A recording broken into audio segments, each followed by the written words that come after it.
Mesdames et messieurs, est-ce que vous vous souvenez de cette photo totalement épique où Louis Boyard, tel Winnie l'ourson, regarde l'horizon, mais derrière, il y a quelqu'un avec un regard malicieux.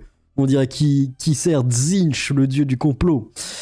Eh bien, figurez-vous que cette photo a fait polémique et l'extrême droite avait énormément trollé en disant « Ah, regardez, c'est Boyard qui va se faire trahir dans le dos, se faire désannuser sans vergogne par derrière. » Eh bien, figurez-vous que Louis Boyard et ce type, ils vont faire une vidéo ouin-ouin pour s'exprimer en dénonçant la récupération de ça. Voilà, alors ça va être assez incroyable, c'est complètement lunaire. D'ailleurs, il y a un troisième type à l'arrière, il y a un fumeur de clopes de roulé, je suppose, et un buveur de 7-8, c'est un peu les Daltons. Le 1, le 2, le 3, c'est la lune, tout de moon.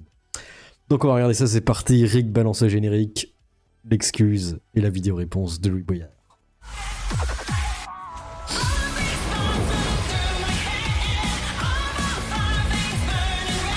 Bonjour.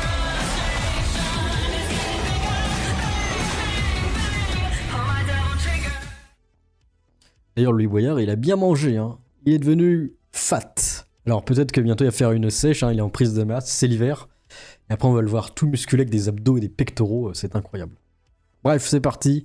Alors, je suis venu ici pour laver mon honneur. Safe a été pris en photo avec moi. S'en est suivi un harcèlement roussiste contre lui. Il vient témoigner sur cela. Voilà. Évidemment, il accuse l'extrême D. Bonjour, on est à l'Assemblée nationale et je suis avec Seif. Seif, vous l'avez probablement vu sur cette photo parce qu'après une manif Palestine où il s'est trouvé derrière moi, il a subi une vague de cyberharcèlement raciste sans précédent. Et après 4 mois qui sont passés, je voulais qu'on en discute parce que ça dit quelque chose de ce que c'est qu'être musulman. Ça fait réfléchir. Bonjour Seif, est-ce que tu peux te présenter? Salut Louis, comment tu vas? Bah très bien. Bah écoutez, moi c'est Safe, j'ai 27 ans, je fais des études en tant qu'ingénieur et mon seul tort ça a été d'être derrière toi, tout simplement. Donc on était à une manif Palestine, cette photo elle a été postée et Ça fait 12 ans qu'il fait des études d'ingénieur, bordel, il a 27 piges. ensuite derrière tu t'es pris une vague de cyberharcèlement, tu peux nous raconter un peu? Bah écoute, franchement ça a été très violent et soudain, c'est venu d'un coup, je comprenais rien du tout, du jour au lendemain, j'ai senti les regards se poser sur moi, les gens qui m'interpellent, qui me demandent si c'était bien moi derrière toi. On t'a reconnu dans la rue après ça? Ah bien sûr, mais bien sûr, forcément, quand la vidéo a été vue la photo plus de 10 millions de fois, et qu'en plus de ça, ça a été repris par des personnalités publiques et médiatiques, on ne peut que s'attendre à ce que les gens te reconnaissent. Mais c'était pas seulement que les gens reprenaient la photo, c'est que s'ils ont repris cette photo, c'est parce que t'es arabe avec une barbe derrière moi, et derrière, ce qu'ils racontaient de toi, c'est ça qui a fait le cyber. Ouais, clairement. C'est exactement ça. C'est ce qui pose vraiment problème en France actuellement. C'est le fait que, voilà, que ça soit pour les gens, pas n'importe quelle personne qui soit derrière toi, quelqu'un qui, voilà, une barbe, une coupe courte, peut-être un air menaçant. Mais je trouve ça assez bête de figer une milliseconde. Après, on est chez LFI, tu pourrais te déconstruire, faire une petite vasectomie, petite teinture bleue, petit maquillage, petit coupage de barbe. Puis là, peut-être qu'on commence à exister. Petite mini-jupe aussi. Et là, c'est le futur LFI.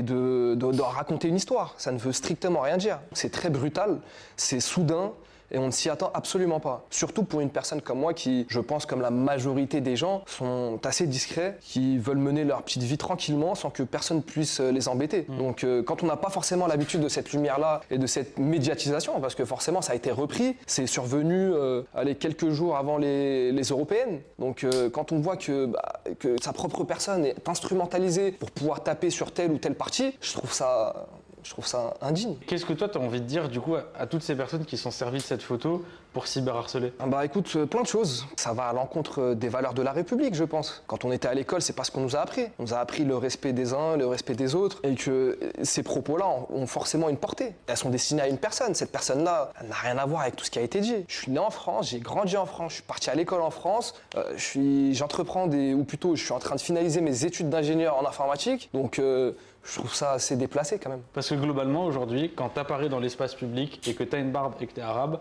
eh ben on va t'assimiler comme un terroriste. Ah mais ça c'est réel, mais ça c'est vrai, c'est un vrai cliché, c'est réel, c'est réel. Et je trouve que c'est un très gros problème en France. Parce que ça m'est arrivé à moi, Safe, ça aurait pu très bien arriver à quelqu'un d'autre. Et je trouve ça révoltant. Du coup, pourquoi est-ce que toi t'as voulu faire cette vidéo? Alors moi j'ai voulu faire cette vidéo là pour plusieurs raisons. Et pourquoi? Pour que cela ne puisse plus se reproduire. Parce que j'ai vraiment conscience des choses, ça m'est arrivé, ça pourrait très bien... Oh, le changement de micro, il est trop bizarre. Ils ont pas géré l'audio. Que ça se reproduise, parce que c'est assez très violent, c'est très violent. C'est assez violent. Qui est les Brisax. Et c'est quoi la fin, le mot de fin de Louis Boyard? Bataille. La France, c'est le pays de la liberté, de l'égalité et de fraternité. Quelle que soit votre religion, votre origine, votre genre ou votre couleur de peau, vous avez le droit d'exister dans ce pays. Et c'est ça le message qu'on envoie à l'extrême droite. On vous laissera jamais passer. Merci Saïf. Merci Louis, merci pour le temps que tu m'as accordé. Et c'est un combat qu'on doit mener et qui doit aller jusqu'au bout. C'est le Mein Kampf, ok. Donc qu'en pense la population en délire? Alors, Wanwaland. Il y avait un truc assez drôle aussi, il faut que je la retrouve. Boyard, ne te fous pas de nous. Saïf est dans toutes les manifs et souvent à côté d'Elias Imazem, fiché S notoire pour radicalisation islamiste. Saïf est très certainement un militant salafiste, membre d'Urgence Palestine. Désolé, mais les fausses indices ne plaident pas. On dirait la vidéo d'un otage, rire.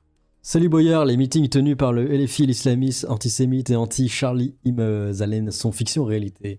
Cette Imazalen à tes côtés pour qui Mélenchon était un halouf quand il dénonçait encore l'islamisme. Et bon, ça va. Il a le droit. Ah, et lui il doit être un niveau plus supérieur parce que la barbe est encore plus long. C'est comme ça qu'on identifie les niveaux de puissance. Hein. C'est vérifiable, faut le savoir. La députée LFI Nadège devient la première femme noire à présider une séance à l'Assemblée nationale. Alors, est-ce qu'elle va dire « Je suis noire » ?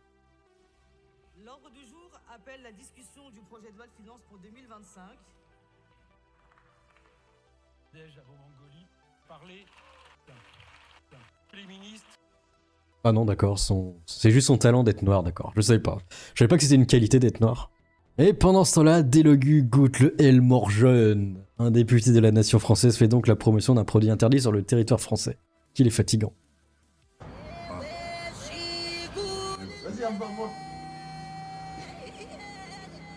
Le Délogu Dream.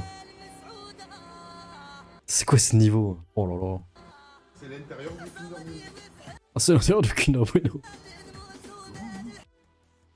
El Morgen Dream, bordel. Le diabète a pris malin. Supplément crise cardiaque et AVC. Et pendant ce temps-là, chez la perfide Albion, une épidémie du mot wesh, un mot algérien s'est répandu à Londres après que le rappeur Central C l'a prononcé une seule fois dans un clip cet été. On va voir ça. Même avoir entendu mon sale dire wesh. La faute à qui? Alors la faute à un rappeur encore. On va voir les wesh. Le wesh. Le wesh Dream, c'est fou quand même. Bientôt le wesh va-t-il coloniser partout? Tous les océans, toutes les mers. Hein, c'est le nouveau One Piece le wesh en fait. Et à Tokyo, les Japonais en ont marre des trucs de type Kwakubei. C'est plus possible, faut arrêter au bout d'un moment.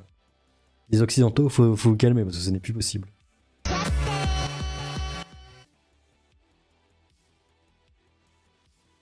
Qui c'est? On dirait le déconstruit qui chante Star Walking là. Regarde mon bibi, je suis content, j'ai allé à la salle. Et voilà, il est content. Il danse. Quand tu n'as pas de talent, tu fais ça, tu te fais remarquer, ça marche. Tout le monde s'en branle là. Et je pense qu'il fait monter quand même les points de l'extrême droite. Au moins, voilà. Ça peut servir la cause de l'extrême droite japonaise. L'idiot utile du grand capital. Enfin voilà, qu'est-ce que vous pensez de cette news? Laissez vos avis dans les commentaires. À la plus, Amogus. Tout. Y a pas d'outro, c'est cassé.